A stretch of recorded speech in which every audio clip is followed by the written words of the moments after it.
안녕하세요. 오늘은 그라디언트 필드의 인호모지네이티에 대해서 알아보는 시간을 가지겠습니다.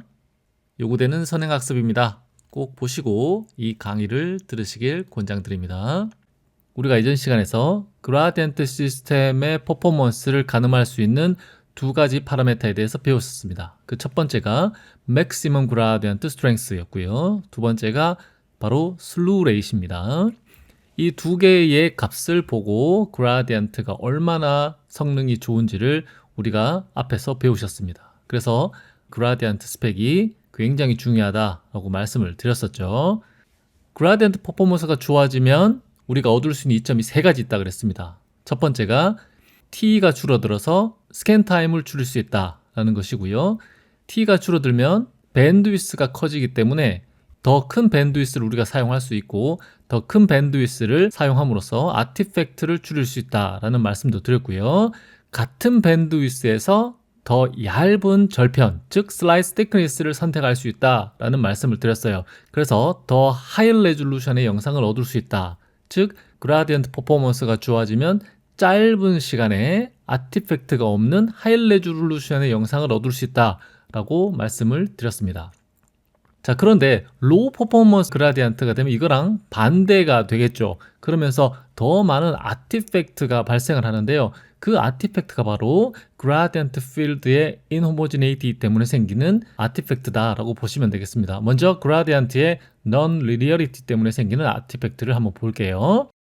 우리가 일반적으로 그라디언트를 걸어주면 이렇게 기울어진 필드를 만들 수 있다라고 보시면 됩니다. 하지만 실질적으로는 이렇게 똑바로 된 이런 그라디언트 필드를 만드는 것이 아니라 센터로부터 벗어나면 보시는 것처럼 그라디언트가 약간의 왜곡이 생기는 이런 증상이 생깁니다. 그래서 우리가 FOV를 40cm로 할 때는 FOV 가장자리에 약간의 그라디언트 필드에 의한 인호모지네이티가 생기는데 FOV를 크게 할 경우에는 훨씬 더 많은 필드의 인호모지네이티가 생긴다라고 생각을 하시면 되겠습니다.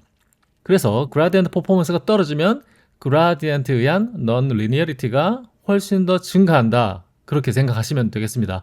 그래서 보시는 것처럼 그라디언트 퍼포먼스가 좋지 않은 MRI 장비로 영상을 얻었을 경우에 이런 영상을 많이 보십니다. 보시는 것처럼 영상의 엣지 부분, 즉 바깥쪽 부분이 이렇게 왜곡이 생기는 증상이 생깁니다. 이게 바로 그라디언트의 non-linearity 때문에 생기는 아티팩트다라고 보시면 되겠어요.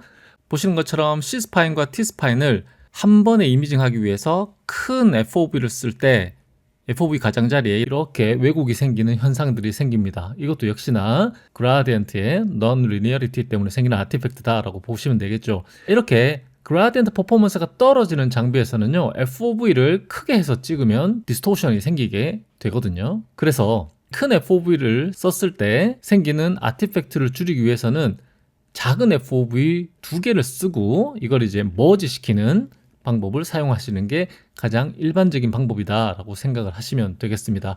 그래서 만약에 그라디언트 퍼포먼스가 떨어지는 장비를 쓰고 계신다. 그럴 경우에는 가급적 큰 FOV를 사용하는 것은 지양한다라고 말씀을 드릴 수가 있겠습니다. 그리고 보시는 것 같이 간혹 이런 아티팩트가 발생하는 경우도 생깁니다. 자글자글하게 이렇게 얼룩말 모양처럼 보인다고 해서 지브라 아티팩트 혹은 모이어 아티팩트라고 하는데요. 주로 FOV가 큰 바디 영상 혹은 리버 영상을 찍을 때 많이 발생을 하고요. 특히 3D 그라디언트 에코 시퀀스를 사용을 했을 때 많이 발생한다라고 보시면 되겠습니다. FOV가 커지고 TR이 짧아졌을 때는요, 쉬밍이 잘 안 되는 그런 문제가 있습니다. 쉬밍이 잘 안 될 경우에는 스폴드 그라디언트가 제대로 작동을 하지 않기 때문에 이런 현상들이 생기는데요. 우리가 앞에서 배우신 것처럼 쉬밍이라는 걸 굉장히 잘 해주면 보신 것과 같이 이런 지브라 아티팩트를 없앨 수 있다. 그렇게 보시면 되겠습니다. 그래서 보시는 것처럼 과거 1.5T 같은 경우에 그라디언트 퍼포먼스에 따라서 FOV 크기도 달라지고 매트릭트 사이즈도 달라진다라는 것을 보실 수 있고요. 그라디언트는 빠른 스위칭을 하기 때문에 굉장히 많은 열이 나죠. 소리도 내고 열도 나는데 그걸 어떻게 쿨링을 시키는가, 워터로 하느냐, 워터 에어를 같이 하느냐, 뭐 이런 것들도 그라디언트 퍼포먼스에 영향을 줄 수 있다라고 보시면 됩니다. 최근 MRI 장비에서 보면 보시는 것과 같이 맥시멈 그라디언트 스트렝스 그리고 슬루 레이시 얼마나 큰지를 확인을 하실 수 있고, 그리고 최대 FOV도 요즘은 거의 50cm 이상, 최대 60cm까지 볼 수 있다라는 걸 확인할 수 있습니다. 뿐만 아니라 그라디언트 퍼포먼스는 앞에서 말씀드린 것처럼 슬라이스 시크니스와 또 연관이 있다고 말씀을 드렸었죠. 그래서 얼마나 얇은 절편을 우리가 선택을 할 수 있는지도 그라디언트 퍼포먼스가 관여를 한다, 그렇게 보시면 되겠습니다. 자, 마지막으로 이런 아티팩트가 있습니다. 이런 아티팩트를 우리가 고스트 아티팩트라고 하는데요.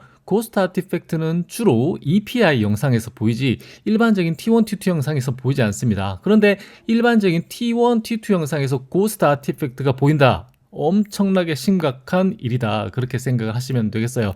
이 아티팩트를 제가 카톡으로 받았습니다. 이 영상을 처음 봤을 때 저는 깜짝 놀랐죠. 그래서 병원에 전화를 해가지고요, 지금 당장 MRI 장비를 멈추고 환자를 빼내세요 라고 말씀을 드렸습니다. 근데 검사를 계속할 수밖에 없었고요. 그리고 장비 회사에 엔지니어한테 연락을 해서 빨리 그라디언트 점검을 받으세요 라고 말씀을 드렸는데 병원에서는 계속 환자를 보게 됐습니다.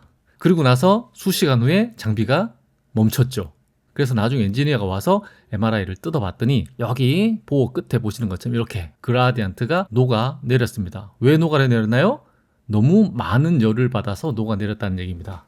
이 병원은 디퓨전 텐서 이미지하고 디퓨전 웨이티드 이미지를 굉장히 많이 쓰던 병원이었습니다. FMR 환자를 연속으로 쭉 찍는 그런 것도 있었고요. 그렇게 EPI 시퀀스를 연속으로 환자를 찍게 되면 그라디언트가 너무 많은 스위칭을 하고 너무 많은 전류가 흐르기 때문에 열을 받아서 이렇게 녹아내리는 현상이 생깁니다.